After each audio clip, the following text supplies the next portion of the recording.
Christmas said don't be late. That's why I can hardly wait. Open up that golden gate. California, here I come.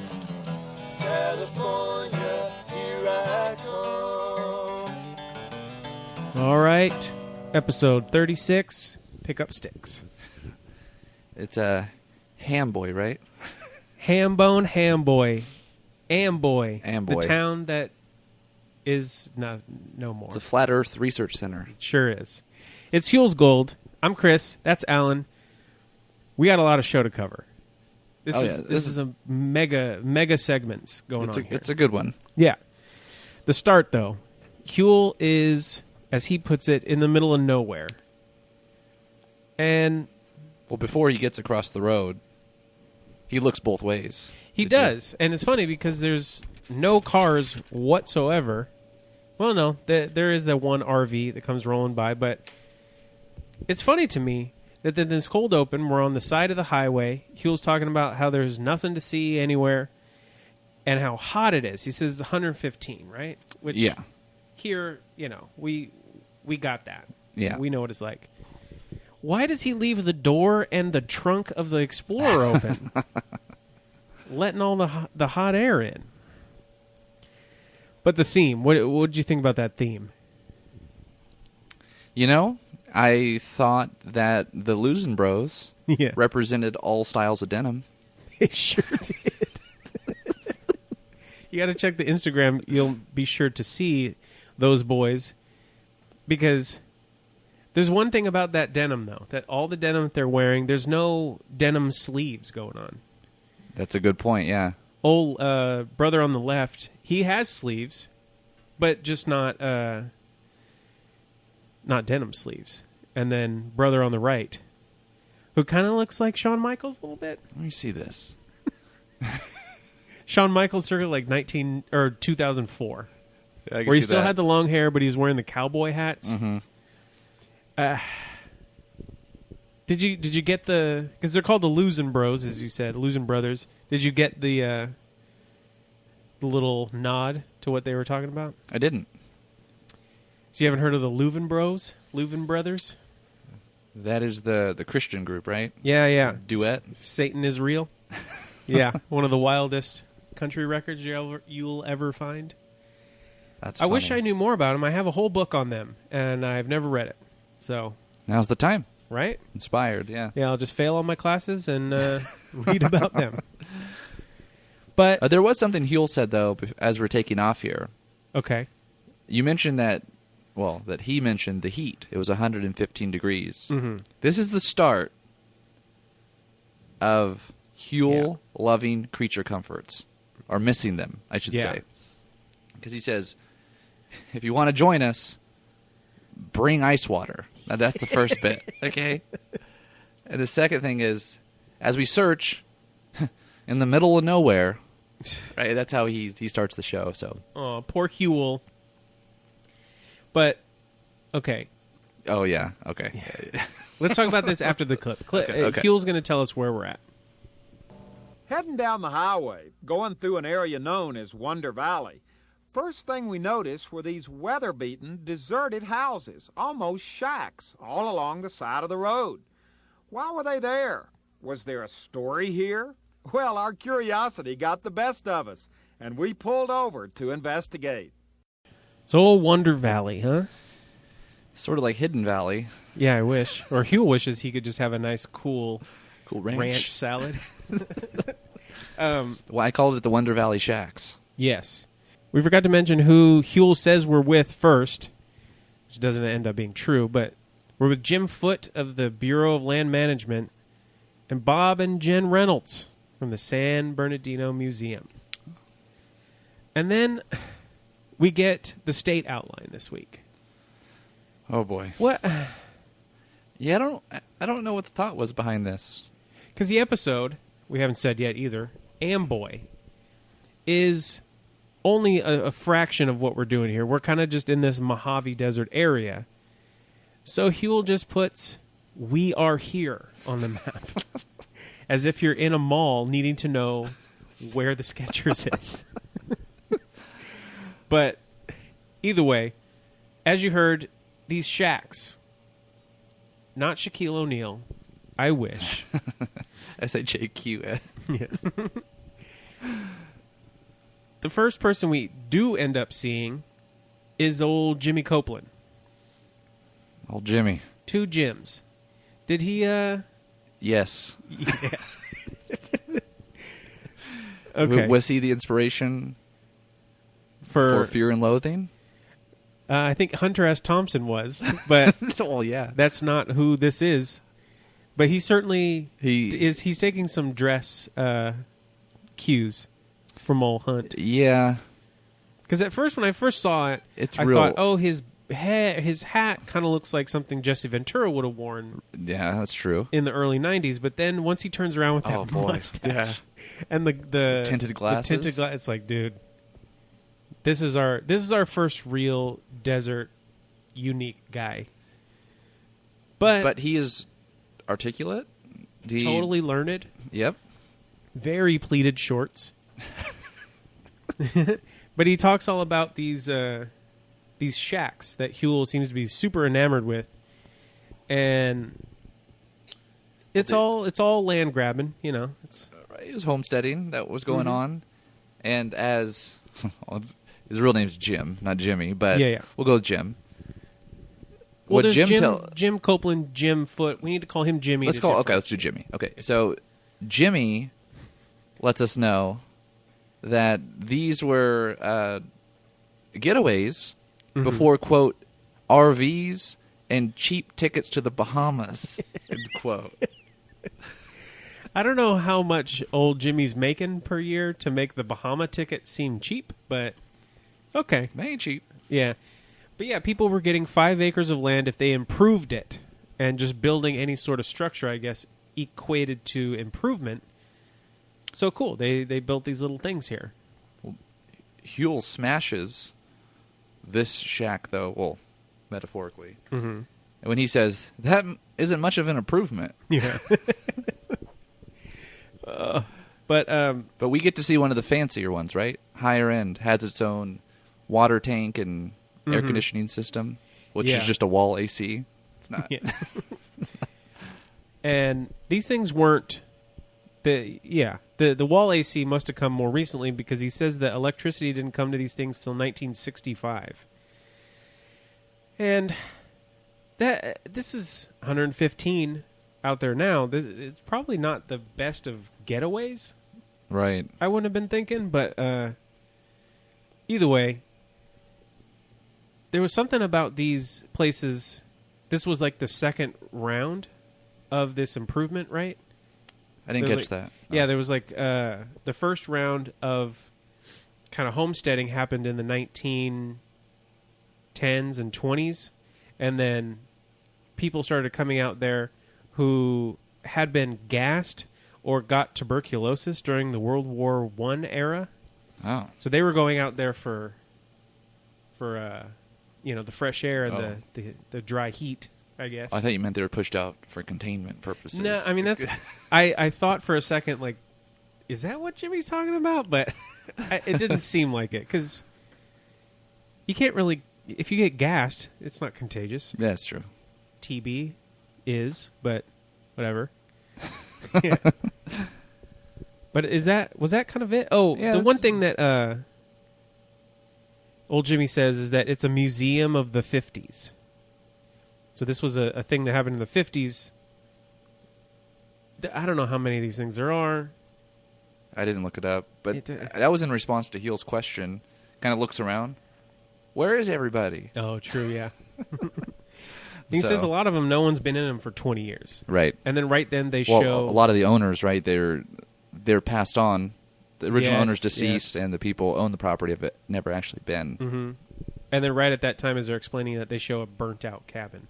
So, not exactly, a major vacation destination these days, I guess. But What is it called? Stunted degradation? What is the saying? Arrested Decay? Arrested decay. I like yours better, though. Stunted degradation. Oh, man. Sounds like a sludge metal band or something. We can start one now. Ugh. That's all we needed was the name. Mm-hmm. So that's it on the first part. These are quick. There's like 6 segments here, so we're blasting right through. So Huell, what do you got? Well, that was interesting to see the old homesteads. But time was wasted. We had to get back on the road. And you want to see a long, straight road heading out to nowhere. You're looking at it. In fact, I'll be honest with you, I wasn't sure we were going to find anything else worth stopping for. And then we spotted something off to the side of the road. It was white and went on forever. What was this? So what do you think about this place? Would this have like caused you to pull over? I think so. Okay, hold on. Time out. Did you notice what old Jim Foote is driving? Mm-mm. Is that a Bronco? It's an O.J. Simpson Bronco. Oh, he got an OJ Bronco. little sidebar there. It just caught me because they're walking this, as you heard, pulled over to the side of the road, had to see this. Not looking both ways. No, this dry lake bed, the Bristol Lake Playa, which is just a salt flat that occurs as Bristol Lake dries up every year, I guess. And as they're crossing the street, you got old AC and OJ. So there's... man. Okay. So we could just talk about the lake bed itself. It's pretty straightforward what it is. Yeah. This is the first time Huell, I think, has ever asked the question, can we walk on it? Or can we walk on this? Usually he just... Remember the marshland? Yeah, he he learned his lesson from that. Yeah, is this terra firma? He wasn't sure, so he stopped. And who's that? That's Bob Reynolds, who he's talking to, whose name pops up. Okay. Late. So one of the first things...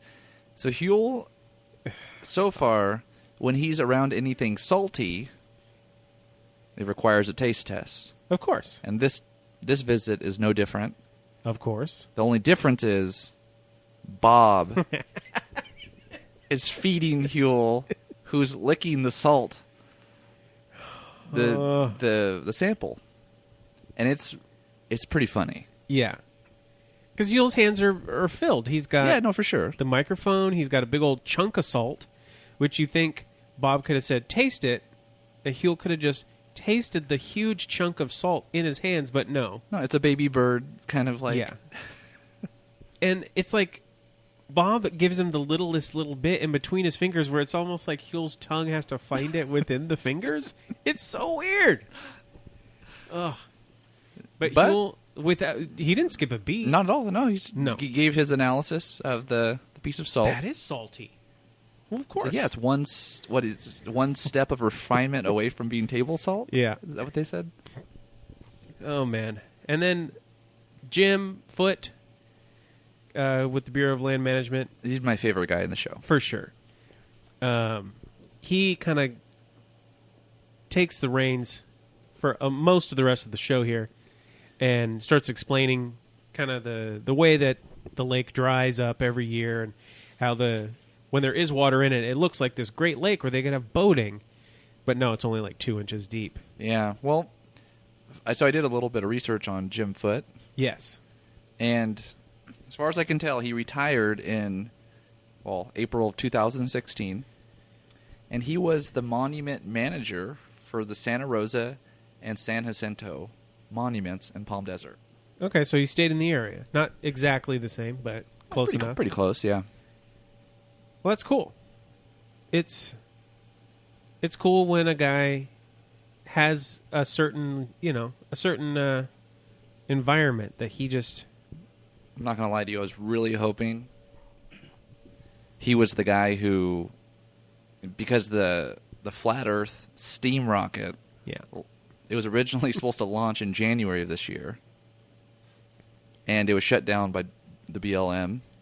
I was really hoping it was Jim Foote. Jim. And just chained himself to the rocket or something. Just to make it clear, we're not flat earthers here. We just think we think it's really interesting that people go to such great lengths to do these things and refute, centuries of science. But let's not get it started. Oh, okay. Yeah. I'm not a flat earther either. No. Just for dramatic effect. It's fun to read about, though. Yep. Anyway, that's it. We're there for 3 minutes, I think. We get the lay of the land, and we're heading to another geographic area. And this time we're getting a clip from the car. Huell didn't even want to do a voiceover this time. Nope. So, on the road clip. Huell, hit it. Well, now we have left the salt beds. We're heading down the road again, and we're on our way. We're going to cut across over here. We're on our way to an honest-to-goodness volcano. At least that's what it looks like to me. We're going to find out once we get there. A big black volcano. Before moving on to the Amboy Crater, there's something in the previous segment I think we could talk about. And I wrote her name down, because we don't get to meet her, as Yellow Shirt Lady. Which you come to find out later is Bob Reynolds' wife. So Mrs. Reynolds. She's mentioned at the beginning in the clip before we actually see her. But, maybe she's out of shot most of the time. Yeah. And then Huell he really does a protracted segment of them walking on the lake bed, the dry lake bed. And, she mentions her first entrance into the show is, you could lose a shoe.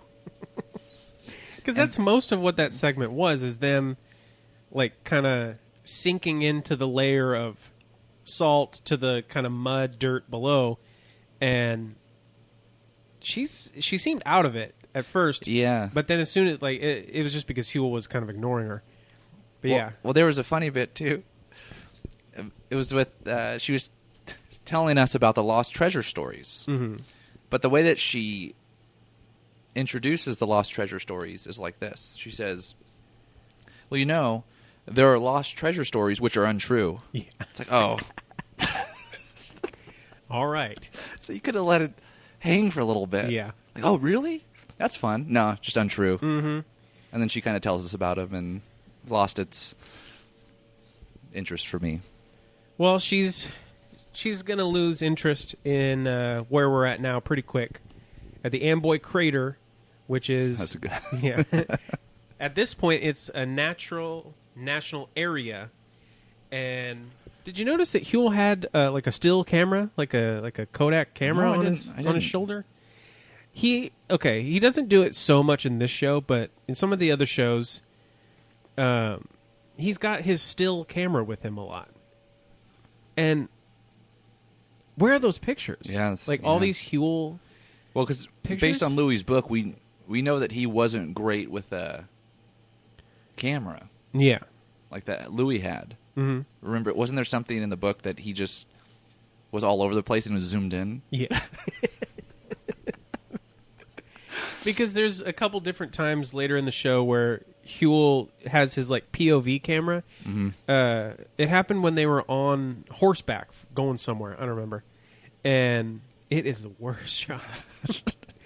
But to be fair, though, the Moscow special that we've talked about a couple times, that I've watched a bunch of some of the post shows, the clip shows where they do updates about the Moscow trip. That whole thing was just him by himself. It's pretty good. With a Hi8 camera. No, but it's not as bad as you'd think. He got better then. Yeah. So this crater. Which, it's the Amboy Crater, right? Yeah. According to Huell, it's an honest-to-goodness volcano. Mm-hmm. I'm going to refer to it as that.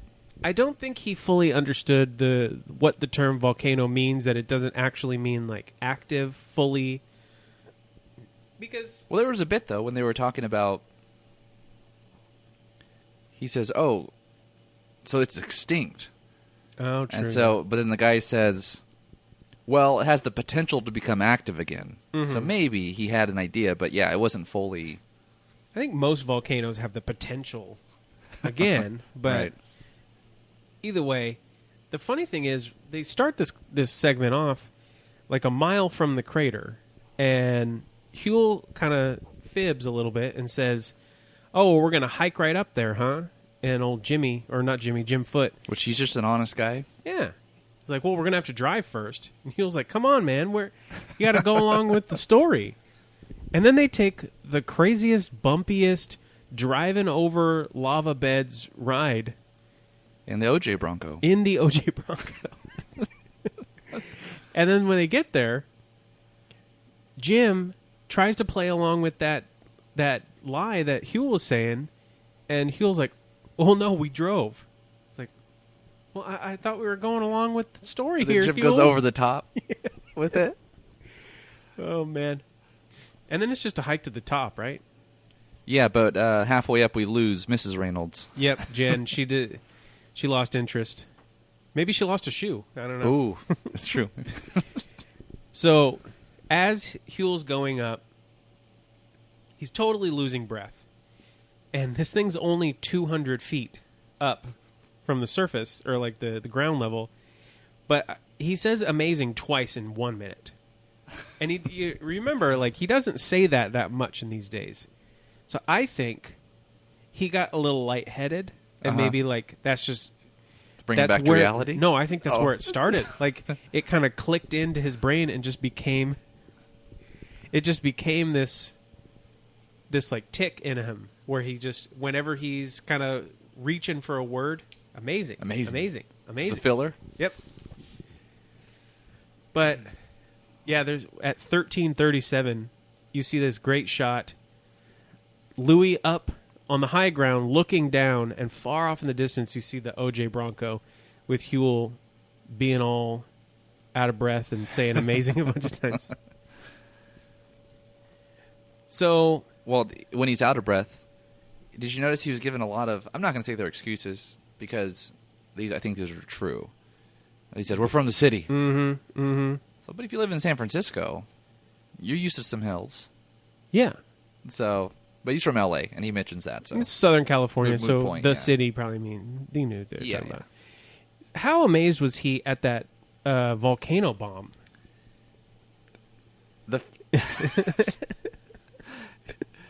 He didn't put it down, Nope. and he wanted to say again volcano bomb, Yeah. which I've never heard of it referred to as that before, but maybe it is. I have. I've watched volcano documentaries and stuff. It's a thing. Okay. But we're listening to Bob again, and all of a sudden he's got this like Is he more? This is Bob, right? He Yeah. just seems more serious. Like he switched gears. well, he was probably either a volcanologist or like an amateur one maybe because he just works at the museum, or some sort of geologist because he's super learned on the rocks and the styles and the flows of the lava that had happened and everything. But we gotta make mention of his hat that he all of a sudden has. This kind of like floppity fisherman's hat. Gilligan Island hat. Yeah, exactly. Because it's gonna cause a bit of a stir in a little bit. Because when they go up in the volcano, they then go down into the bottom of the bowl of it, and that's where we see the bombs and get the story about the lava flows and all this stuff. And how the locals used to burn tires. Yeah. Because this was a railroad area, and tourists would come through on the railroad, and the Route locals... 66, right, as well? Oh, yeah, that too, later on. And locals would throw tires in there and start fires to make it look like it's going to... That's so funny. These aren't like... They didn't say they were like teenagers playing pranks. Like this is just what the grown town did. adults. Yeah. Oh, man. But yeah, then we go up to the rim of the volcano. That's when we lose Jen. She's gone. And it's just Jim, Bob, Huell, the bomb still in Bob's hand. Did not let it go. And Huell tells Louis to look off into the distance to see the valley floor. And that's when Bob's hat goes flying off in the wind. And we don't see it. But Huell is freaking out. Like, Yeah. it doesn't sound like it so much, but I think he was. Because all of a sudden, he's like, oh, Bob's hat just went flying, and then he pan around, and there's Jim, like... Just scaling down. the volcano. The thing was... And then, did you notice when Jim brings it back up, he goes to give it to Bob. Mm-hmm. Bob doesn't even accept it. They start doing something else. I didn't notice that. Watch it, yeah. Oh, yeah. They just- Now that it's was Jim's hat. I guess. But Huell's really worried about the safety of Jim scaling down the side of the volcano, and he says, "We don't need any of that." Something my mom would have said to me if I'm fooling around. This is also the second time that Huell. So when we saw the Bristol Dry Lake, Yeah. the lake bed, he says, "Wow, it's like it goes on forever." Yeah. That's the first time we hear the hyperbole, right? And And then he says it then again we here? look north at Amboy over the valley. He says, "Wow, you can see forever." You And then- clearly see the mountain range in the way. Yeah, and then old Jim, because he's an honest guy, he says, "Yeah, you can see pretty far."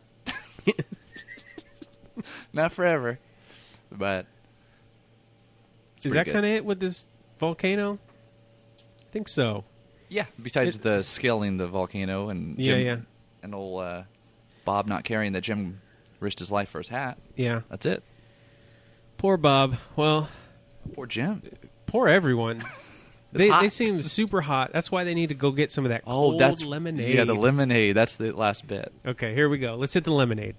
Well, it didn't take too long, 'cause as soon as we climbed back down that old volcano, we were flying down old Route 66, heading for Amboy.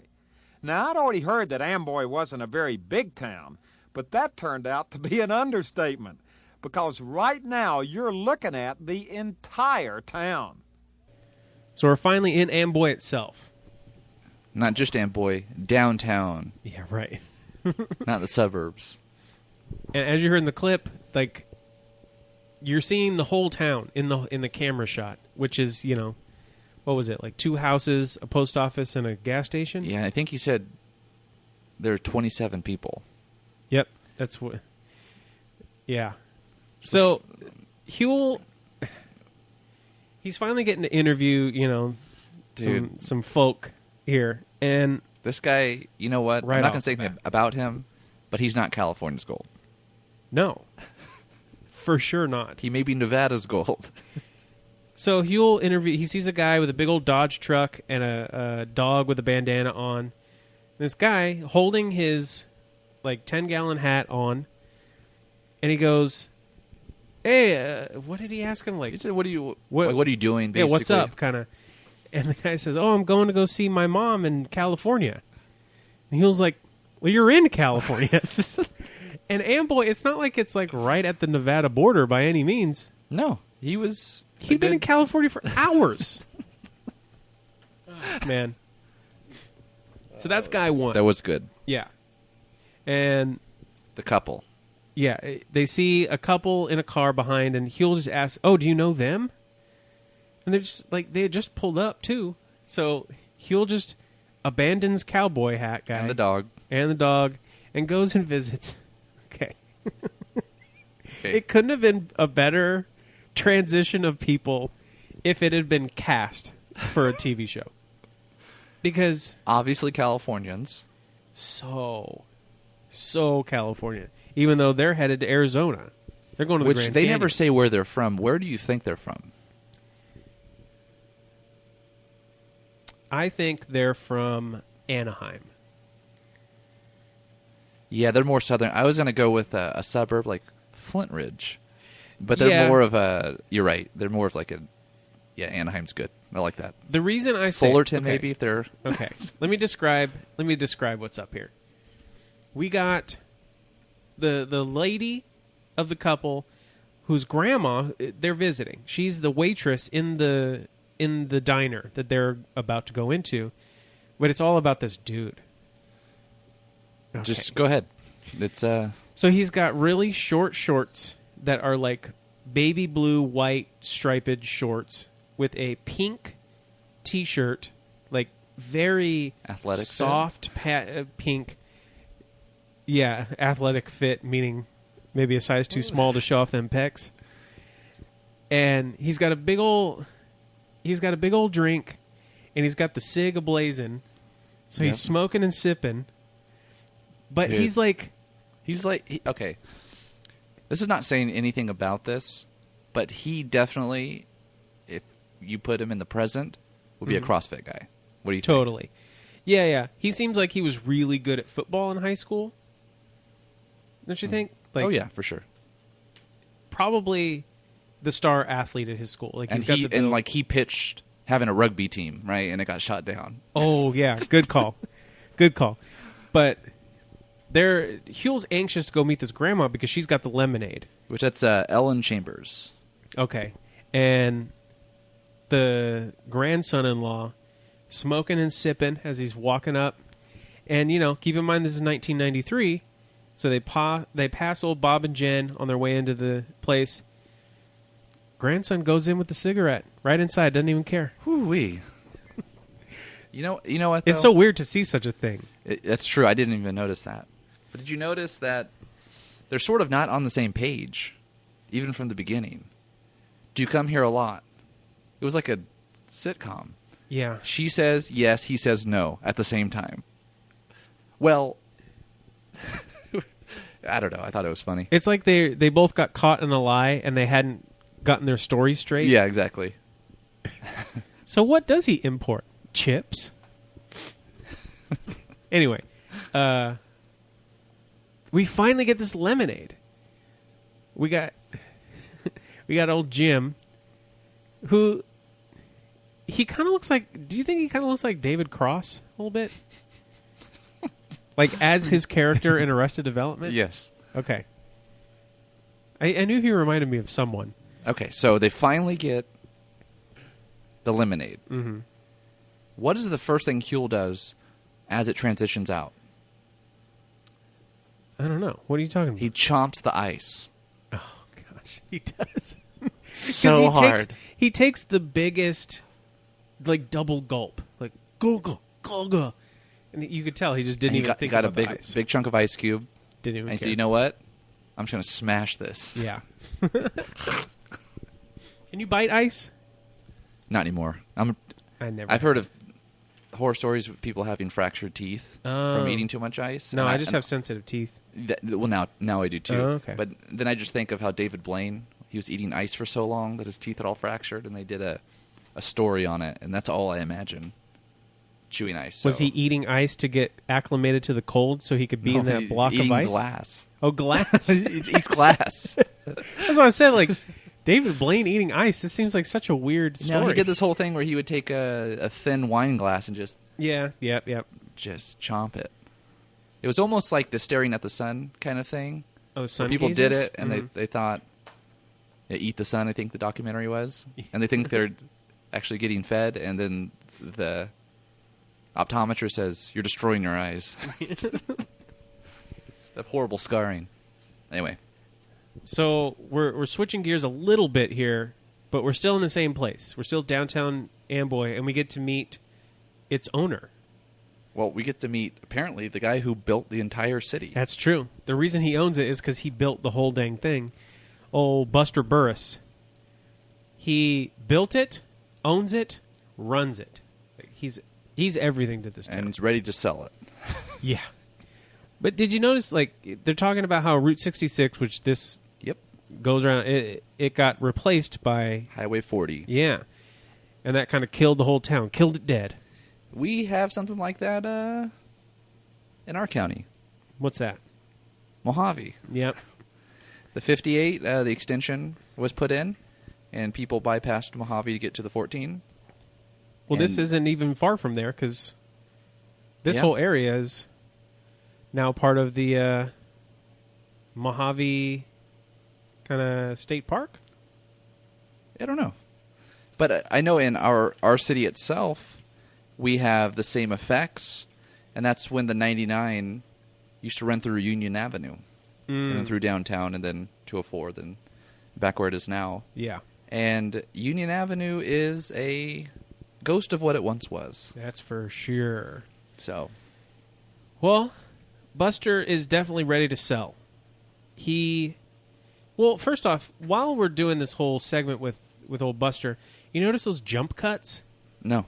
Like, as the conversation's going, there are cuts between the conversation that don't usually happen in this show because Huell just likes to let it roll.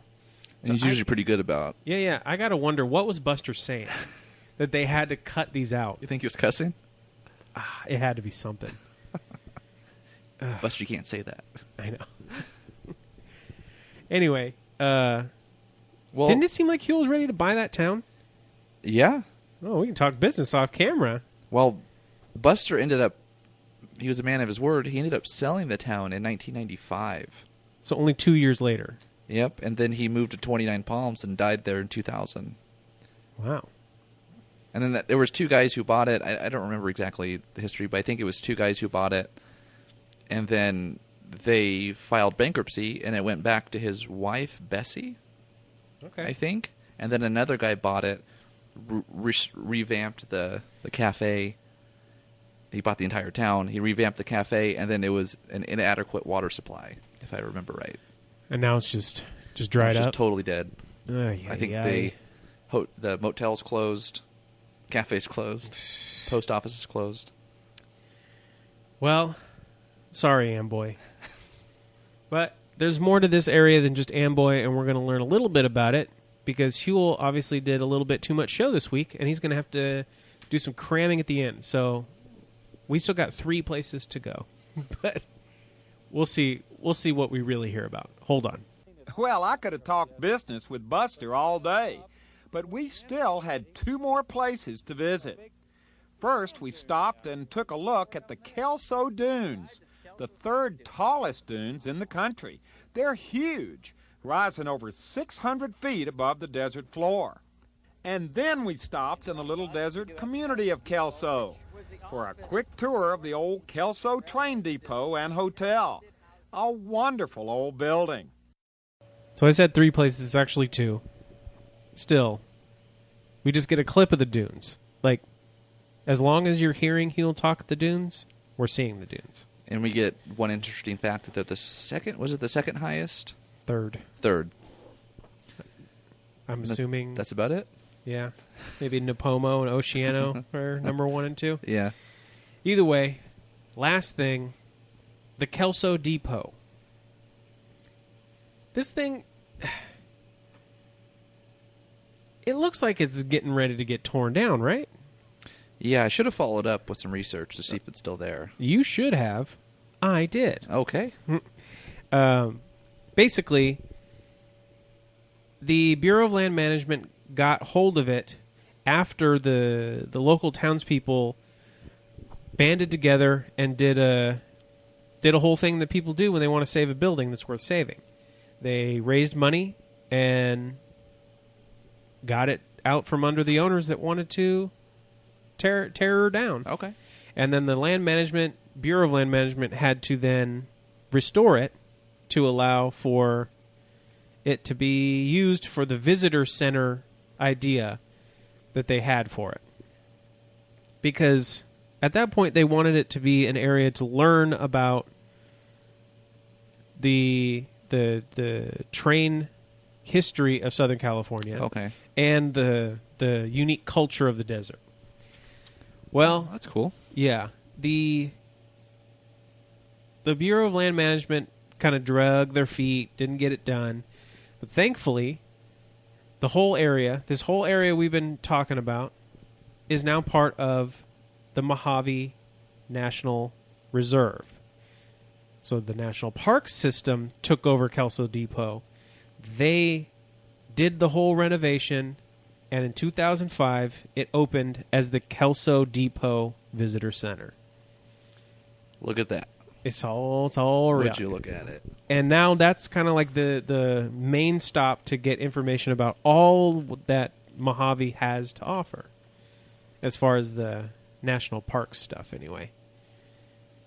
And that's cool. I just looked it up. It's open. You can go to it. Not today, but Monday. You can go to it and learn about stuff. I like going to those visitor centers.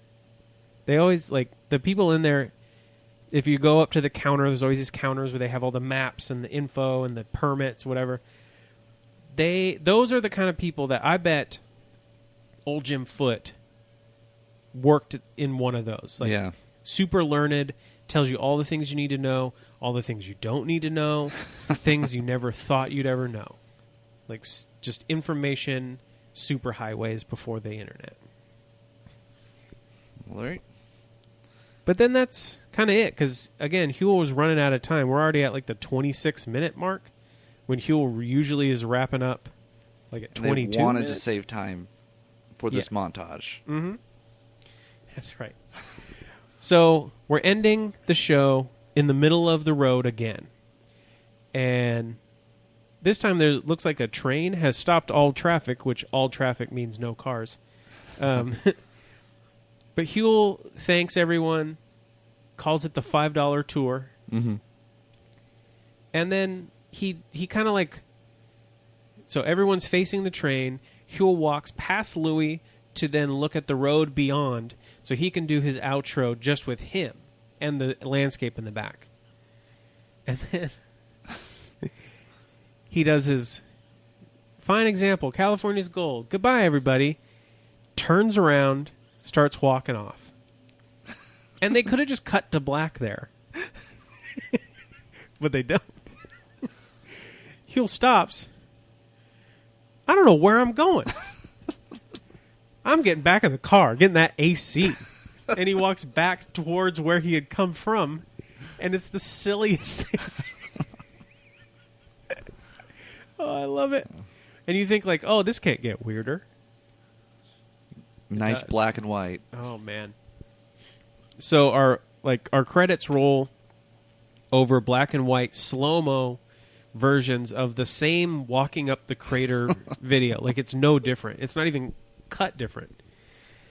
And then the song that plays over top is an old spaghetti western song. And it's called... I didn't write it down. I don't remember. Either way, it's from a pretty famous spaghetti western, which I've always heard that term. And did you know what No, that... I don't know what that means. Basically, it means that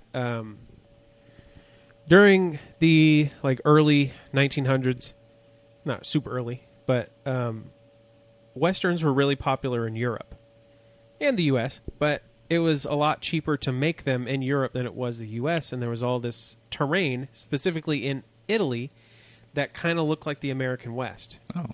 And so they were like Italian directors and composers, like the guy who wrote this song, and yeah, they call it's kind of a little racist-y sounding, right? Spaghetti Western. Oh, you're Italian, spaghetti. I don't know. What would be the opposite? A hamburger western? Barbecue western? I don't know. Is that what? That's what you're going to equate American food with? That's hard because American food is so... Dude, I know. We could go a whole another 45 minutes. That's just like, yeah. I don't know. We'll talk about it off air. Yeah. Either way, one last little thing about this song is it sounded really familiar to me. And so when I'm looking it up, I Shazammed it, got the title. It's in Italian, which is why I can't remember what it's called. But I looked up the title of the song and the composer, and in the Wikipedia article about the song specifically, it said, also used in the Ren and Stimpy show. So I know that's for sure where I first heard it, because I wasn't watching the Westerns, but I was watching a lot of Ren and Stimpy. That's funny. So that's it, right? That's it. All right. It's a good one. I like these desert ones. Yeah. They're fun. Got characters in them. Where are we going next week? Well, the show is called Hard to Get To. Yeah, and he ain't lying. No. We've got Tuolumne Meadows. Mm-hmm. We're going back to the Sierras. We got Tuolumne Meadows specifically for the LeConte Falls, which is quite a cool thing. We'll explain it all next week. But we start off in the ancient bristlecone forest, home to the oldest living things in the world. Trees. They are trees. But these are definitely hard to get to places, and Huell has quite a hike for both of the places. Which that means Louis has a hike. Dude, I can't believe... poor Louis, man. because I read the book before we started this show, and in it he talks about kind of how hard it was to do what he did. And sometimes I'm like, come on, bro. Like, Huell's doing it, and he's laughing and hooting and hollering. But then, like, no. Like, just think about, if you start to put yourself in his perspective, that he had to, like, climb halfway up a cliff to look down at Huell slowly walking up it, while holding a camera, not looking where he's going, trying to, like, gauge everything and move without looking to. Yeah, nah. No thanks. Glad he was there to do it. Well, it sounds like a good time. Yep. And we hope that you come along with us next week and every week as we continue our search for Huell Gold. Wait a minute, I don't know where I'm walking. I'm going to get back in the car. Turn on the air conditioning.